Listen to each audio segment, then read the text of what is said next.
नमस्कार। 5 मिनट्स अपने लिए में आप सभी का हार्दिक स्वागत है।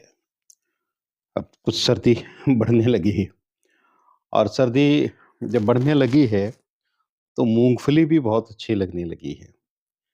अब देखिए ना प्रभु की कृपा देखिए कि मूँगफली के इतने फ़ायदे हैं, ये सर्दी में ही आती है, ये गर्मी में नहीं आती। मिल तो अब सारी चीज़ें हर मौसम में मिल जाते हैं, लेकिन गर्मी में तो अच्छी लगती भी नहीं खाने में।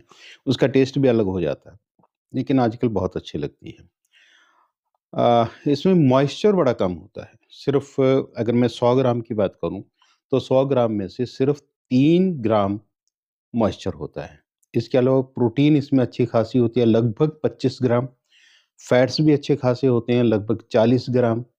मिनरल्स लगभग 2.5 ग्राम और फाइबर लगभग 3 ग्राम होता है। फ़ॉस्फ़ोरस भी अच्छी मात्रा में होता है 350 मिलीग्राम होता है और एनर्जी इसमें 567 किलो कैलोरी होती है, जो मैंने आपके लिए लिखी है यहाँ। कोलिन 224 मिलीग्राम होता है।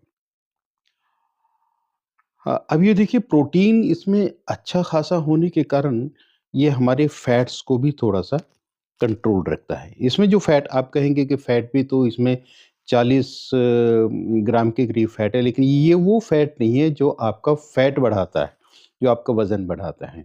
ये फैट वज़न को नहीं बढ़ने देता है, लेकिन उधर प्रोटीन जो है वो बहुत फ़ायदा करती है।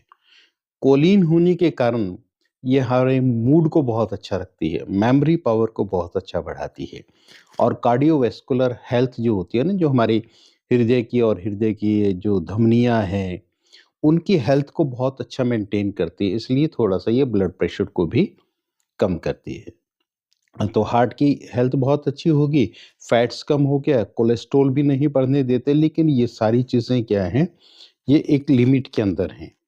मतलब ऐसा नहीं कि आप जितनी मर्ज़ी चाहें उतनी मर्ज़ी खा लें और ऐसा नहीं होता क्योंकि अति सर्वत्र वर्जियत, अति तो हर चीज़ की बुरी होती है, अति तो प्रशंसा की भी बुरी होती है।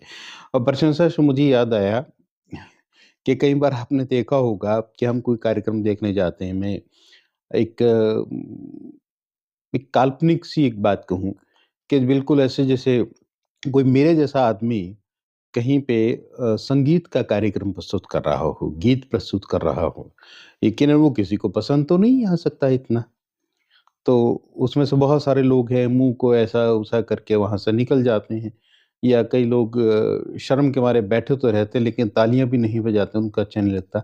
लेकिन बीच में से 1-2 व्यक्ति ऐसा आता है, बहुत मुश्किल से जिसने व्यवहार पक्ष को बहुत अच्छी तरह से जाना है, समझा है। वो क्या कहता है कि आपने बहुत अच्छा गाया, बहुत ही अच्छा गाया। आप एक चीज़ का ध्यान रखा करें, थोड़ा-सा ना एक तो सुर में रहने की कोशिश करें, हैं? और सुर के साथ-साथ जब आप आलाप लेते हैं, तो अभी आलाप आप लंबा ना लें, उसका थोड़ा-सा रियाज़ कर लें।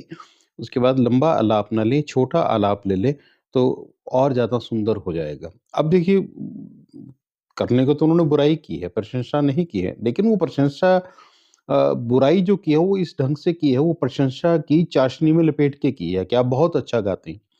तो इसी तरह से मूँगफली है, बहुत फ़ायदेमंद है, जो मैंने उसके फ़ायदे भी बताए। मैं ऐसा नहीं कह रहा हूँ कि मूँगफली के फ़ायदे नहीं हैं, बहुत फ़ायदे हैं, लेकिन एक चीज़ का ध्यान रखें, जैसे मैंने बीच में भी कहा कि अति सर्वत्र वर्जियत, कि अति को तो दूर रखना ही है, लेकिन इसके अलावा आजकल हमारे देश में आपने देखा होगा, बहुत सारे लोग ये कहते हैं कि मेरा यूरिक एसिड बढ़ता है, हाइपरयूरेसीमिया होता है, एड़ी में दर्द है, छोटे जॉइंट्स में दर्द है, गर्दन में दर्द आ जाता है।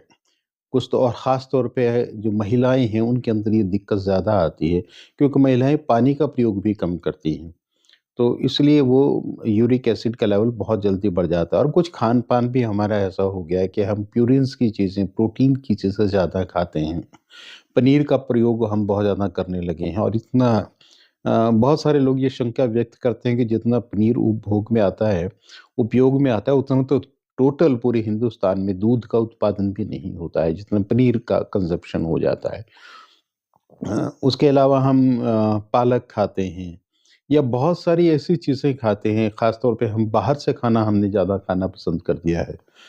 तो हाइपर यूरेसीमिया के जो भी रोगी हैं, वो प्लीज़ अगर मूँगफली का प्रयोग करते हैं, तो अपने डॉक्टर की सलाह से करें। डॉक्टर को पूछे बगैर बिल्कुल ना करें। इसके अलावा जो नेफ्रोटिक सिंड्रोम के रोगी हैं, नेफ्राइटिस के रोगी हैं, जिनको किडनी प्रॉब्लम्स हैं, जिनका यूरिक एसिड भी बढ़ता है, साथ में क्रिएटिनिन लेवल भी बढ़ता है, वो भी प्लीज़ उनके लिए भी मेरा हाथ जोड़ के अनुरोध है कि मूँगफली का प्रयोग वैसे तो ना ही करें, लेकिन अगर करना भी चाहें, तो अपने डॉक्टर को ज़रूर पूछें।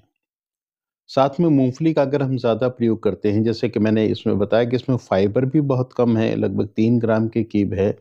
हालाँकि उतना कम नहीं है, लेकिन मॉइस्चर बहुत कम होने के कारण मूँगफली खाने के बाद प्यास ज़्यादा लगती है। प्यास भी ज़्यादा लगती है और कॉन्स्टिपेशन यानी कि कब्ज़ होने की शिकायत भी ज़्यादा होती है, जो ज़्यादा मूँगफली खाते हैं।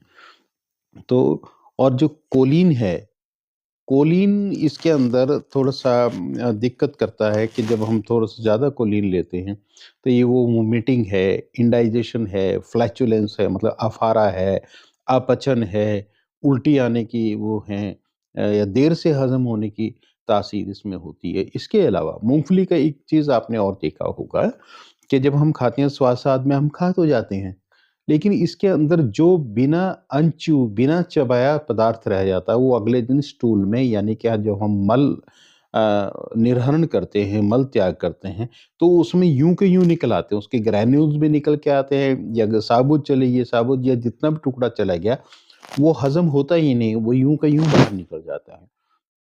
तो खासतौर पे अल्सरेटिव कोलाइटिस के रोगी जिनको बार-बार पखाना जाना पड़ता है और पखाने में खून आता है या पाइल्स के रोगी हैं, बवासीर के रोगी जिनको पखाने में खून आता है, स्टूल में ब्लड पास होता है, उन लोगों को या जिनकी इंटेस्टाइन में आंत में कहीं भी ज़ख्म है, वो लोग बिल्कुल भी किसी भी हालत में मूँगफली का प्रयोग ना करें और अगर कभी करना पड़ जाए तो इतना चबाएँ उसको मलाई जैसा मुँह में कर लें, क्योंकि अगर ग्रैन्यूल्स जाएँगे और इंटेस्टाइन में कहीं ज़ख्म हुआ तो उस ज़ख्म को वो उधेड़ सकते हैं, वहाँ से ब्लीड करा सकते हैं। तो मूँगफली का प्रयोग करें लेकिन सावधानी के साथ करें। अब बात आती है कि हाँ, एक चीज़ और मैं अभी इसमें देख रहा था कि एनसीबीआई है, national centre of biotechnology information, उसने एक एडवाइज़री जारी की थी, एक एडवाइस जारी की थे, या आपने एक इन्फॉर्मेशन शेयर की थी कि ये जो हमारी मूँगफली होती है, ये आयरन को, कैल्शियम को, मैग्नीज़ को, इनकी एब्ज़ॉर्प्शन को कम करती है। यानी कि इसका अर्थ क्या हुआ कि अगर आप आयरन ले रहे हैं, उसके साथ ही मूँगफली ले रहे हैं। हालाँकि हल्की-सी मात्रा में आयरन मूँगफली में भी है, लेकिन अगर आप मूँगफली के साथ आयरन का प्रयोग कर रहे हैं या मूँगफली के साथ कैल्शियम का प्रयोग कर रहे हैं, तो बॉडी के अंदर उसकी एब्ज़ॉर्प्शन कम हो जाएगी। यानी कि जितना आपको लाभ मिलना चाहिए, उतना लाभ आपको नहीं मिलता है। तो प्लीज़ मैं एक रिक्वेस्ट आपसे करना चाहूँगा कि मूँगफली का प्रयोग मैं करने के लिए मना ही नहीं कर रहा हूँ। खैर ख़ास तौर पे अल्सरेटिव कोलाइटिस, नेफ्रोटिक सिंड्रोम के रोगी या जो अ, उसके अलावा हाइपरयूरेसीमिया के लोग हैं जिनका यूरिक एसिड बढ़ता है, वो लोग इसका प्रयोग कम से कम करें। अब आती है बात कि एक हेल्दी पर्सन को भी कितना प्रयोग करना चाहिए, क्योंकि ये तो रोगी की बात होगी उसको प्रयोग नहीं करना। लेकिन एक आम व्यक्ति जो स्वस्थ व्यक्ति है, वो भी कितना खाए कि उसको कॉन्स्टिपेशन ना हो, उसको प्यास ना बहुत ज़्यादा बढ़े या उसका यूरिक एसिड ना बढ़े या उसको कोई और नुकसान ना हो, वो भी कितनी खाए? तो लगभग 50 ग्राम से ऊपर मूँगफली 1 दिन में 24 घंटे में वो बिल्कुल ना खाए। तो छिलका उतार के पहले तो ऊपर मोटा छिलका होता है, एक अंदर बिल्कुल ब्राउनिश था पतला छिलका होता है, वो भी उतार के, क्योंकि अगर वो पतला छिलका समेत हम खाते हैं, कई बार वो गले में चिपक के खाँसी कर देता है। जैसे बच्चों को भी कहते हैं कि मूँगफली मत खा, खाँसी हो जाएगी। वो खाँसी एज़ सच नहीं होती है, वो इस तरह से होती है जब हम वो ब्राउन से छिलके के साथ खाते हैं, तो वो गले में चिपक जाता है और कई बार बहुत ज़्यादा प्रॉब्लम क्रिएट कर देता है। तो आप मूँगफली ज़रूर खाएँ अगर आप स्वस्थ हैं, तो स्वस्थ रहने के लिए सर्दी में अक्सर हम बचपन से सुना करते थे कि ये गरीबों का बादाम है, तो आप मूँगफली ज़रूर खाएँ और लेकिन 50 ग्राम से ऊपर ना खाएँ। अक्सर हम देखते हैं कि सफ़र में भी टाइम भी पास होता है, बस में बैठे हैं, ट्रेन में बैठे हैं, तो मूँगफली खा के टाइम भी पास होता है। लेकिन प्लीज़ आप थोड़ा-सा लिमिट में खाएँ, लेकिन अगर हाइपरयूरेसिमिया के रोगी हैं या आप अल्सरेटिव कोलाइटिस के रोगी हैं, तो आप प्लीज़, या किडनी प्रॉब्लम के रोगी हैं, तो मूँगफली ना खाएँ, खाने भी हैं, तो कम से कम अपने डॉक्टर की सलाह ज़रूर लें।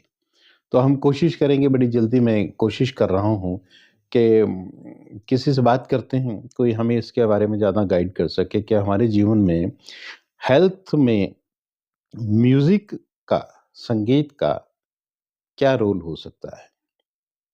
वैसे तो हमें बहुत सारे रोल तो पता हैं, लेकिन कुछ हम किसी म्यूज़िशियन से भी बात करेंगे और उनसे थोड़ा-सा रिलैक्सेशन म्यूज़िक भी सुनने की कोशिश करेंगे, मैं प्रयास में हूँ।